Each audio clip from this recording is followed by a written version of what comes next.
Assalamualaikum warahmatullahi wabarakatuh. Selamat siang. Pada video kali ini saya akan menjelaskan sedikit soal tentang rangkaian arus searah. Ini digunakan untuk SMA kelas 12, terutama untuk kelas 12 SMA Islam Manfaat. Nah, untuk pembahasan rangkaian arus searah ini ada beberapa yang harus dipelajari, dimulai dari ada arus listrik, kemudian ada beda potensial, baru kemudian ke hukum Ohm, kemudian rangkaian hambatan. Nah, itu diantaranya yang harus kalian kuasai. Dan untuk khusus di video ini, untuk konsep arus listrik dan beda potensialnya tidak akan diberikan contoh, karena itu relatif lebih mudah. Untuk yang perlu kalian perhatikan ketika membahas arus listrik, ingat arus listrik itu mengalir dari kutub atau potensial yang lebih tinggi ke potensial yang lebih rendah, atau istilahnya arus listrik katanya mengalir dari kutub positif ke kutub negatif. Yang seperti itu dinamakan arus listrik konvensional. Karena sebenarnya jika kita ingat lagi, bagian atom yang bisa berpindah-pindah itu kan elektronnya. Jadi sama, muatan listrik elektron itu kan yang negatif. Jadi yang bergerak sebenarnya adalah elektron. Sementara elektron itu kan letaknya ada di kutub negatif. Jadi untuk aliran elektronnya dari kutub negatif ke kutub positif. Sementara yang kita kenal sebagai arus listrik itu adalah arus listrik konvensional, di mana mengalirnya dari kutub positif ke kutub negatif. Itu sedikit penjelasan tentang arus listrik. Kemudian kita lanjut saja untuk langsung ke pembahasan contoh soal.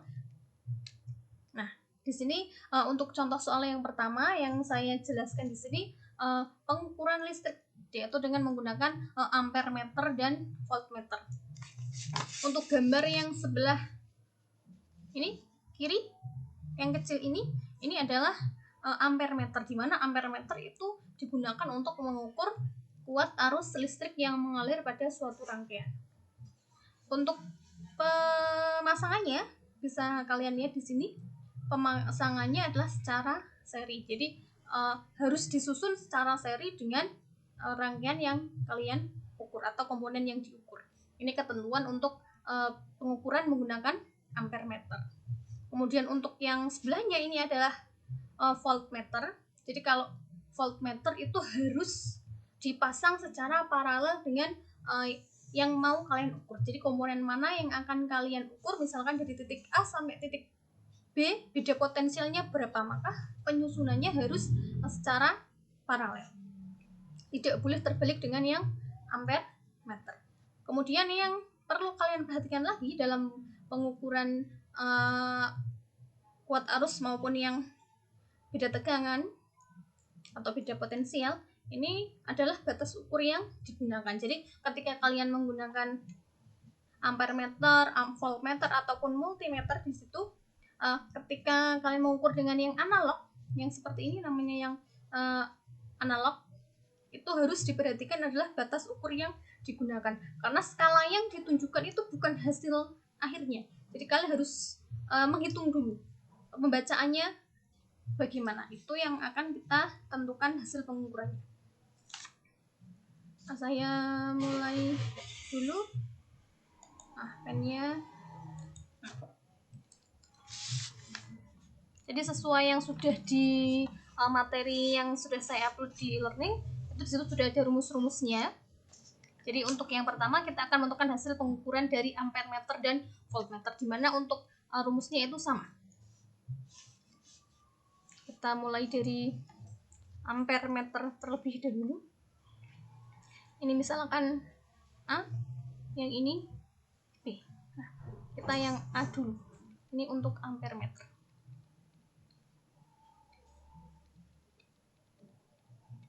Nah, untuk hasil bacaannya, misalkan saya beri lambang H atau saya tulis saja hasil. Nah, sama dengan adalah skala yang ditunjuk. Jadi ini skala. Di sini yang dibagi dengan skala maksimalnya kalikan dengan batas ukur yang kita gunakan. pada yang ampere meter ini, skala yang ditunjuk ini menunjukkan angka berapa? Ternyata di sini menunjukkan angka 60. Maka kita tulis 60. Berapa skala maksimalnya? Skala maksimalnya berarti di ujung ini. Ini adalah 100. Maka bagi 100. Kalikan batas ukurnya. Pada ampere meter di sini ada dua batas ukur. Ini mulanya 0, kemudian 5 ampere dan 10 ampere. Yang digunakan adalah kalian cari yang dihubungkan dengan kabel. Yang ini berarti batas ukurnya adalah 5 ampere. Kita hitung saja. Ini 5 dan 100 itu bisa kita sederhanakan bagi 5. Yang atas 1, yang bawah menjadi 20. Maka tinggal 60 dibagi 20 menjadi 3. Hasilnya adalah 3 ampere. Jadi pada pengukuran ampere meter ini yang menggunakan ampere meter analog, hasilnya bukan skala yang ditunjuk ini ya. Jadi bukan 60 ampere, tetapi hasilnya adalah 3 ampere. Ini untuk yang ampere meter. Kemudian kita lanjut untuk yang B. Yang ini B adalah voltmeter. Nah, untuk rumusnya masih sama dengan yang untuk ampere meter. Jadi kalau rumus voltmeter atau ampere meter itu sama.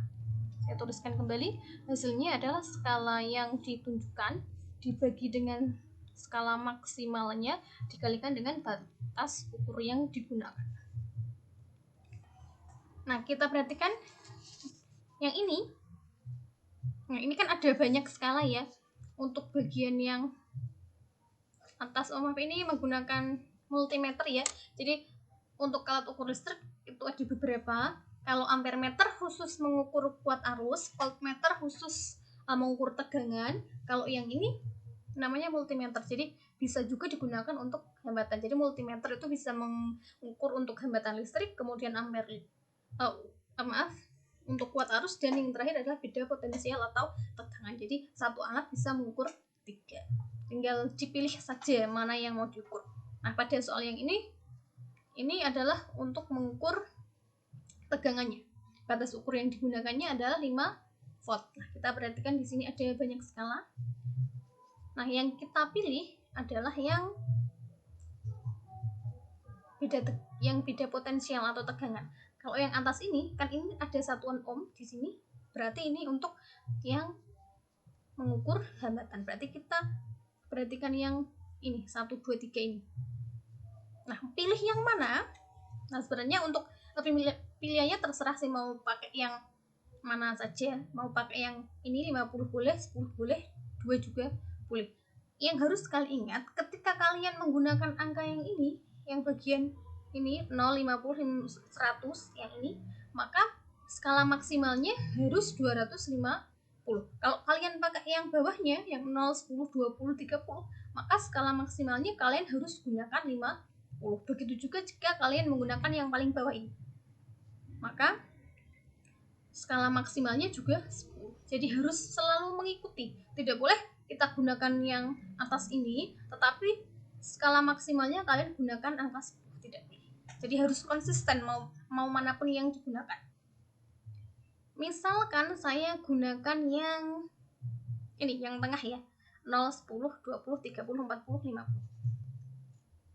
Garisnya kan di sini. Jarumnya. Ini 20, di sana 30. Kita hitung di sini ada berapa skala? 1, 2, 3, 4, 5, 6, 7, 8, 9, 10. Ternyata di sini ada 10 skala. 10 skala itu dari 20 ke 30. Berarti satu garis skala ini atau satu jerat itulah, biar memudahkan, itu nilainya 1. Nah, kita hitung kalau ini 20 dan tiap garis ini 1, maka sampai sini berapa? 20, 21, 22, 23. Maka skala yang ditunjuk di sini adalah 23.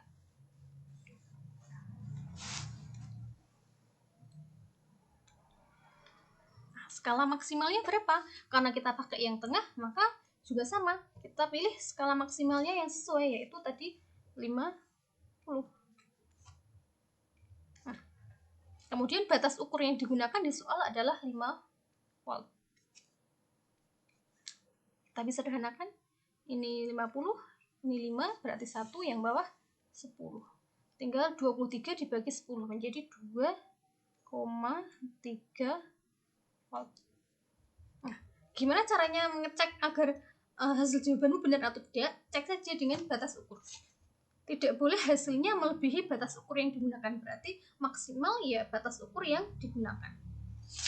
Nggak mungkin kalau kita pakai yang batas ukur 5 volt tapi kok hasilnya kok nanti misalkan 6 volt atau 8 volt, itu enggak mungkin. Jadi pasti itu ada kesalahan. Mungkin di kalian baca skalanya kurang tepat, ataupun kalian salah memasukkan nilai maksimal dari ampere meter atau voltmeternya. Ini untuk pembahasan soal yang pertama. Kita lanjut berikutnya. Soal yang kedua membahas tentang hambatan pada kawat penghantar.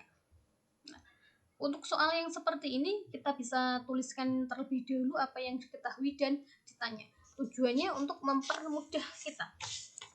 Kita mulai menulis diketahui dulu.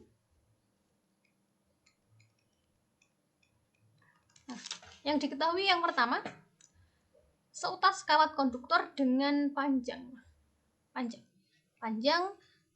di situ lambangnya adalah L. Ini L-nya saya tulis menggunakan L huruf kecil. Panjangnya 1 meter. Kemudian luas penampang. Ingat, luas penampang lambangnya adalah A. Besarnya di situ 1 kali 10 pangkat min 5 meter persegi. Kemudian nilai hambat jenis. Di sini ada hambat jenis. Hambat jenis itu adalah Rho.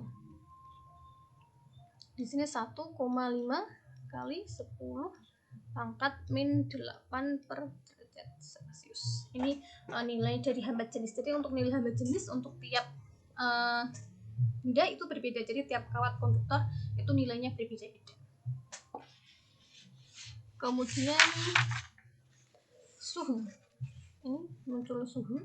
Suhu itu kita lambangkan dengan T. Ini 20 derajat Celcius. Kemudian muncul lagi hambat jenis suhu. Nah, ini ada hambat jenis, ada hambat jenis suhu. Jadi ini besaran yang berbeda. Untuk hambat jenis suhu itu kita sebut sebagai alfa. 0061. Jadi untuk hambatan itu nilainya bisa berubah tergantung pada suhu. Ketika suhu rendah, suhu ruang, misalkan nilainya A, kemudian ketika suhunya naik, misalkan menjadi 100 derajat atau 150 derajat, maka di situ nilai hambatannya juga menjadi lebih besar. Itu untuk hambatan kawat. Kemudian tadi alfa sudah ditanya, berarti sekarang yang ditanyakan ada 2. Yang pertama, yang A, besar hambatan kawat. Yang kita cari adalah R. Kemudian yang B, besar hambatan kawat pada suhu 80 derajat Celcius. Berarti nilai hambatan lagi, R lagi. Ya, misalkan kita ini R1. Nah, di sini T-nya 80 derajat Celcius. Sekarang kita jawab satu persatu dengan rumus yang sudah ada. Saya mulai dari yang A.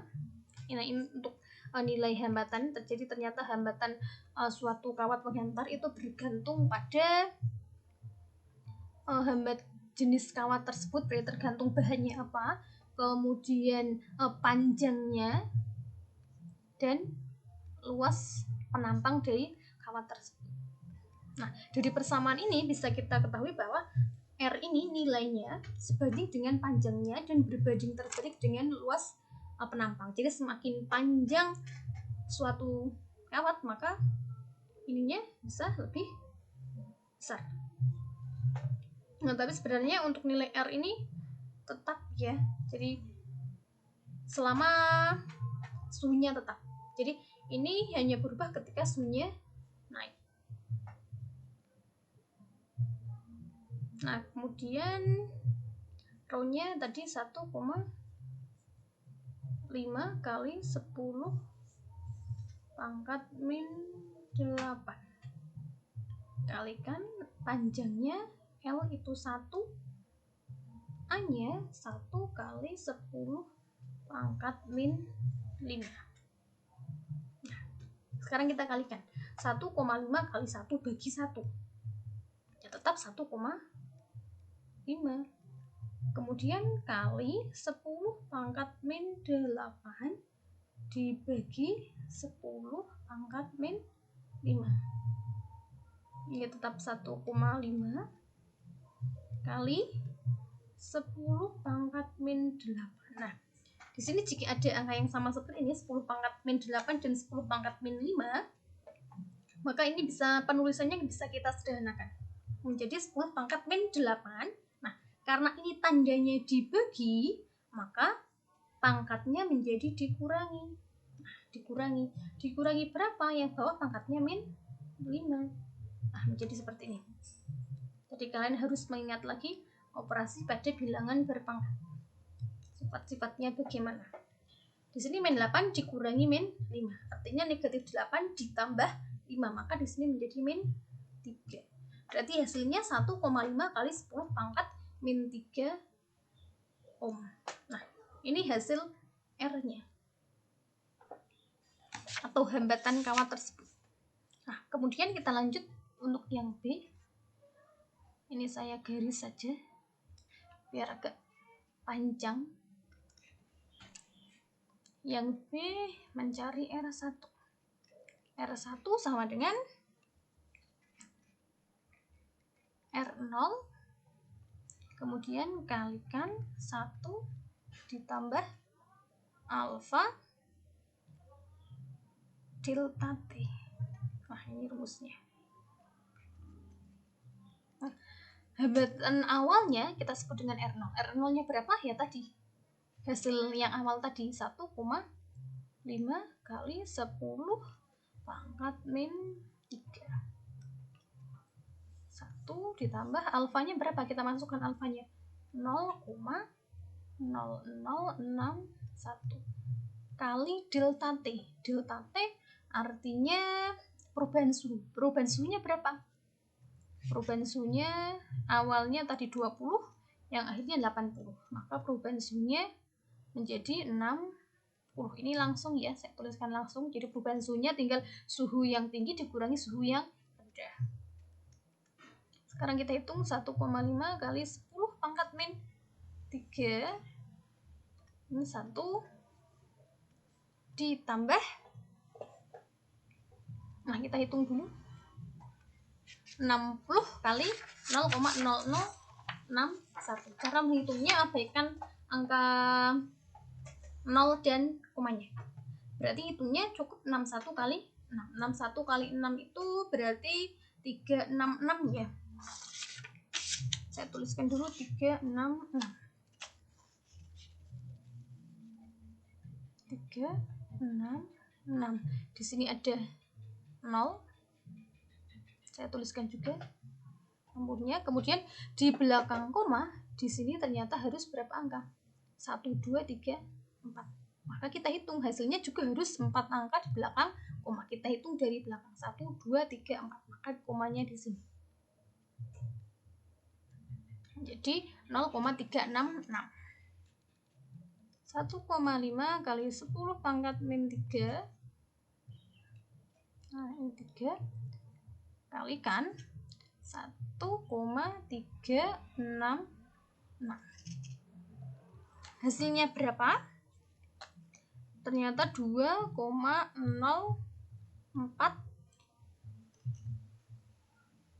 kali 10 pangkat min 3. Satuannya ohm. Nah, ini saya sederhanakan ya. Jadi belakangnya masih ada lagi. Saya tulisnya 2,04. Ini kali 10 pangkat min 3. Jika kalian perhatikan, hasil R1-nya lebih besar dari yang R0-nya. Jadi ketika suhunya naik, maka hambatannya juga akan lebih besar. Itu pada hambatan listrik. Untuk nama lain dari hambatan listrik adalah nilai resistansi. Jadi kalau di soal misalkan yang disebut resistansi artinya adalah hambatan. Ini untuk soal yang hambatan ya, sudah ada A dan B. Kemudian kita lanjut di soal yang terakhir. Soalnya terakhir tapi ternyata menentukannya ada 3. Soalnya katanya beranak. Gambarnya 1, yang dicari ada 3. Nah, ini untuk soal yang terakhir yang ketiga ini adalah rangkaian seri paralel. Jadi rangkaian seri paralelnya digabung. Jadi untuk menghemat, jadi sudah dapat yang seri juga dapat yang paralel. Saya kira untuk yang seperti ini tidak usah kita tulis diketahui ditanya, kita langsung saja karena dari soalnya, dari gambarnya sudah ada keterangannya.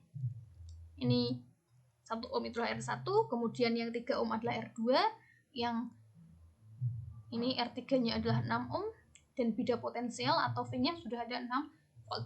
Berarti langsung saja karena dia sudah diketahui semua, tidak perlu kita tuliskan R1, R2-nya lagi.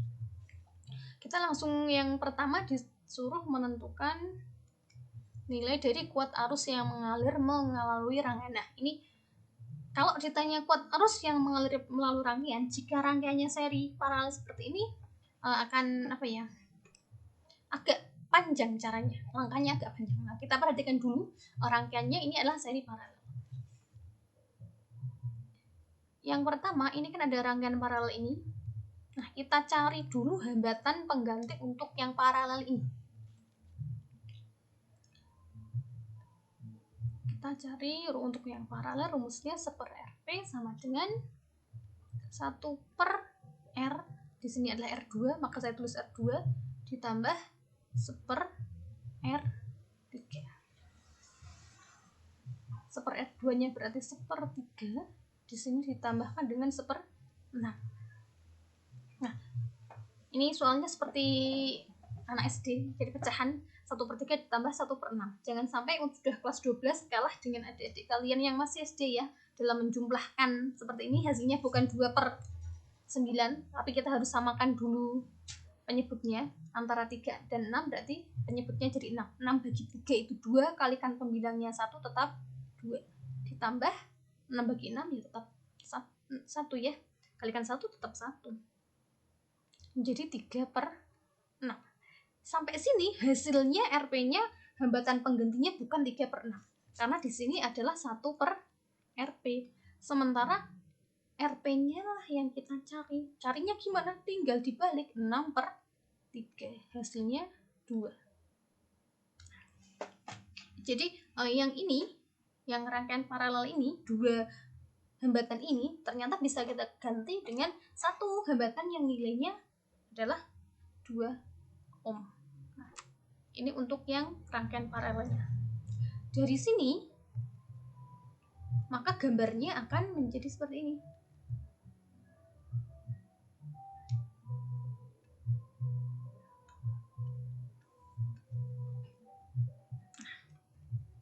Ini R1, sementara yang kanan adalah Rp-nya. Nah, kita lihat rangkaiannya menjadi seperti ini. Gambar seperti ini artinya rangkaiannya adalah rangkaian seri. Jadi rangkaian seri itu adalah rangkaian yang tidak bercabang, sementara untuk rangkaian paralel itu yang bercabang. Nah, ini kan bercabang, nyabang ke atas dan ke bawah, berarti ini adalah yang paralel.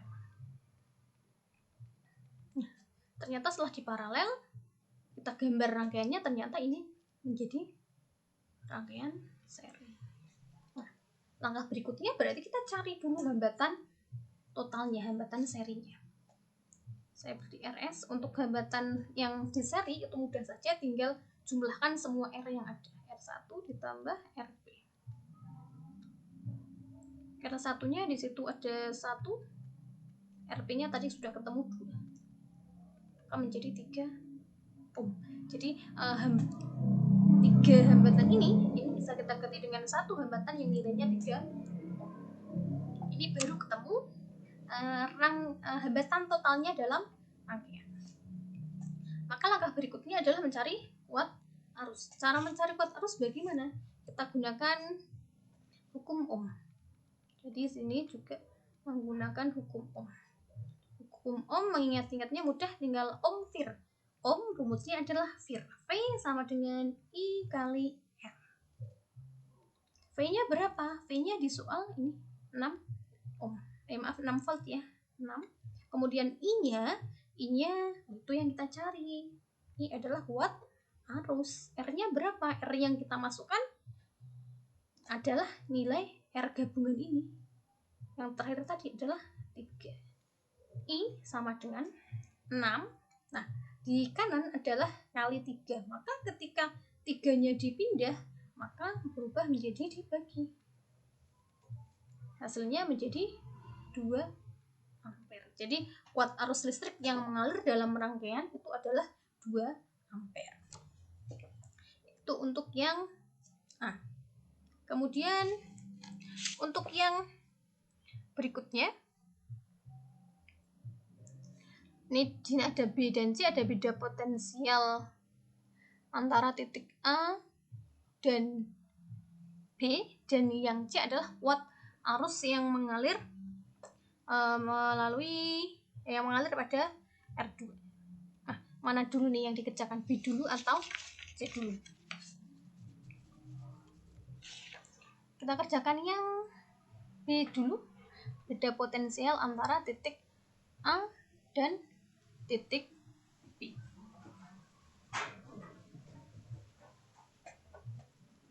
Rumusnya masih sama.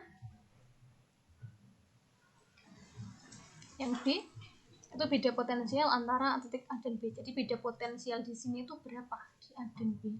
Apakah beda potensialnya 6 volt atau tidak? Nah, itu yang harus kita cari.